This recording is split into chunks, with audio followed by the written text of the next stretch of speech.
Assalamualaikum. Ini kita nak buat kebilih goreng manis beg ni dah. Mai tengok cara-cara je dah. Mula-mula kita buh minyak masuk dulu dah. Tunggu minyak panas dulu dah. Apabila minyak panas buh kebilih masuk. Lepas tu goreng dulu. Goreng kebilih tu biar garing dah. Jangan tak garing. Tu tak garing tak sedap dah.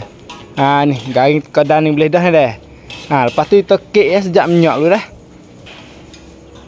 Lepas tu buai minyak kita goreng kebilih hak ni tu beg dulu. Lepas tu boleh kebilih masuk. Lepas tu bawang putih, cili api, bawang besar, ada merah dia. Buh masuk. Lepas tu buh becing sikit.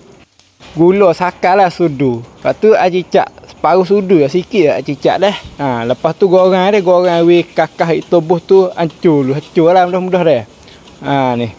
Ni kadang ni boleh dah dah. Hati tekik buh pinggir dah. Tapi nak tera menu ni boleh. Tapi kena boleh share bagi kok saya-saya dah. Ni kebilih goreng manis. Sudah dah. Boleh lah cuba.